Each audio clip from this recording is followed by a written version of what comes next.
What's up, everybody? As you can tell, I have a lot of shoes in my running rotation. So I want to go over them and why I have 8 pairs of shoes. Welcome back to the channel. I want to go over all the shoes that I wear as a runner, and right now it's a lot more than I usually have because of the racing that I'm going to be doing. So let's start going over them. But first, a little disclaimer before we get started is a little bit about my training, what I'm doing right now before we go over all of them. My training right now is kind of all over the place. I am training right now for an 8K, and then I'll be training for a ultra marathon in May. So all these shoes serve a purpose in that training block, and there's a reason why I have so many. And no, I am not rich. Stay till the end of this video to figure out how I afford all these shoes, but I mainly get them for about 60% off. So, but you gotta wait till the end of the video. But let's go ahead and go over the first pair. So the first pair is the Nike Pegasus 41s. This is my go-to daily trainer. I've been wearing the Pegasus since the 35s, I believe. It's been a long time coming. And with these, with the new ones, they changed the foam. They added some of the Nike React foam to the new versions, and I absolutely love it. A lot more comfortable. A lot of people didn't like the Pegasus early on because it still kind of felt flat, and I agree as a long-term Pegasus fanboy. So this was definitely steps in the right direction for the Pegasus. All right, next up, brand new pair. Haven't even worn them yet. That's kind of a common theme with these shoes, but I am a long-term fan of the Zoom Fly 4s. A lot of people hate these. A lot of people wish the Zoom Flies would go back to how they originally were. I love every iteration of them. You just gotta know how to use them. Certain people think it's a racing shoe or kind of a daily trainer. I view this shoe as kind of a longer run or a tempo. Definitely not a workout shoe. I like a tempo, longer style run, or if I have an easy run, but definitely no crazy speed, repetition workouts, or things like that. All right, now we're getting into some of the super shoes a little bit. I know you're probably thinking these are APPAREL, but they are not. These are Vaporfly, the Vaporfly 2. Probably have most of my PRs in the Vaporfly 2. I mean, this is the shoe that kind of set the whole super shoe train. I, right now for this, will race in this sometimes for 5K, 8K, 10K, all the way up to maybe a half marathon. But I mainly just do my long runs in these. Counterpart, Vaporfly 3. You can probably sense a trend that these are all gonna be Nike shoes, and that's what they are. So these are the Vaporfly 3s. I have a full review on these. When they first came out, I got them. The Vaporfly 2s are just so much better. That's all I can say. It seemed like they kind of went in the backwards direction of what made those so great. These are still a very fast shoe. However, I would never ever race a marathon in these. That's what they're designed to do. Would never even race a half marathon in these. But where these really shine, I race all my 5Ks in the Vaporfly 3s, and last year I ended up running low 16s consistently, and they were all done in these exact shoes, the Vaporfly 3s. So I cannot say enough good things about these. You just kind of know how to use them. So this is, right now, I use these for very intense speed sessions for 5K training and race day 5K training as well. Lastly, for the road racing side of things, the APPAREL 3s. What can I say about this? Best super shoe in the market. I know everyone has their opinions on that and what they prefer, think they do things better, and I've tried some other super shoes on the market, and this is the only pair that I feel like has the best advantage on the road, and you really feel like you're Superman or Superwoman on the streets with these. For these, the APPARELs, I only race in these. This is a race-only shoe. I do not train in them.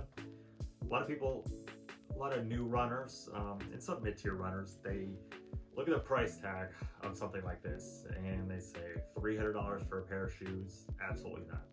But they're kind of not using them how they're supposed to be used. This is supposed to be a race day shoe. You're not supposed to really train in this. You can, obviously. I've done some important runs in them, but obviously if your bankroll can allow you, because these do not last long, because it's marketed towards a race shoe.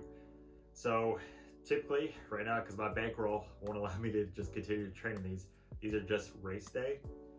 But so that $300 investment that you're going to make on these, the shoe should last you a year, 2 years. I remember in the Alpha Fly 2s that I had, they lasted me about a year and a half before they kind of died out. So that's a long time to make that investment of a $275, $300 shoe, and for them to last you racing season for over a year. That's definitely a plus in my book. I have 3 pairs of shoes that make my shoe rotation very, very big, because I'm training for a 50-mile ultra, the Ice Age Trail in Wisconsin in May. So I got 3 pairs of trail shoes. 1 I have tried, 2 I'm still going to try, but I did a ton of research on what kind of the best trail running shoes of Nike is, and these were the ones that kept popping up. So first up, the Wild Horse 9s. First tried this, and I was a little bit nervous just because the grooves were very, very deep in these shoes. I thought my feet would hurt.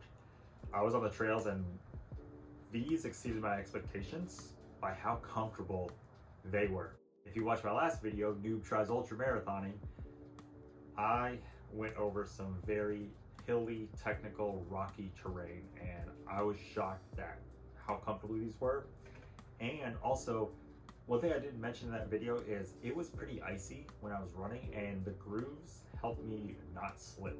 And next up, probably the most popular of the Nike trail shoes that I saw is the ZoomX Zegma Trail 2s. This seems like everyone's go-to when it comes to Nike trail running. I saw a lot of videos, people saying they've done 100 miles in these, and they've just worn these the whole time, and they were comfortable. And finally, pretty controversial pair, I guess you would say. Some people swear by them, some people hate them. The ZoomX Ultrafly Trails. So when these first came out, a lot of people were saying that they were going to be the Vaporflies or Alpha Flies on the trails. And when runners finally got them, they said, no, that wasn't the case. They are not like that. They were definitely a fast shoe because the carbon fiber plate, for sure, but a lot of people disagreed with that. And the price was pretty steep. I believe these were $260 when they came out. I'm super excited to try these. I'll try these obviously before race day, because these will be my racing shoes.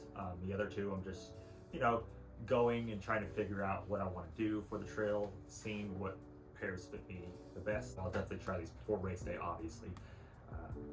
But I love the Vapor Weave, the top. I've tried these on multiple times, and that material sets really good with my foot. So as I try the trail shoes, I'll definitely make some more videos of giving my full undivided reviews on how I like them.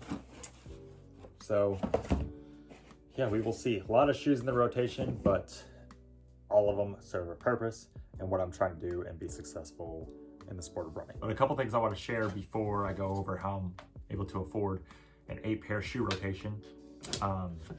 For new runners, I get asked a lot as a coach with my athletes and new coming runners, how many shoes should I be having if I want to get into the sport of running? You don't need 8, don't think that. However, I feel like everyone at the bare minimum needs 3 pairs of shoes. You need a daily trainer, you need a long run that can also do a speed workout shoe, kind of both of those, and you need a race day shoe. That's like the bare minimum, in my opinion, what runners need to have. Especially a racing shoe. A lot of people don't, when they come into the scene, don't have a specific race day shoe, but that's why you make the investment for an Alpha Fly or something crazy, because you want a shoe, on race day, you've done, let's just say you're training for a half marathon and you've been putting in 16 weeks of work. You've really worked your keister off on doing that. So on race day, you want to feel your absolute best. And what way is that? Is to get a shoe that will not only make you faster, make you feel better. It kind of excites you because you don't get to wear it that often. It's just for a race day shoe and to go fast. So that's why I highly recommend a race only shoe. How are you able to afford 8 pairs of shoes? I've told this many times on my IG, all over threads, all sorts of stuff. I live next to a Nike outlet. There's all over the country, Nike outlets that sells very cheap shoes. For some reason in my area, it's in not a big running area. And for some reason we get a lot of running shoes, but they tend to sit on the shelves here and Nike would just keep marking them down. So I will show you a few examples. Let's go with the Ultrafly Trails. These I believe are $260. I think they're very expensive.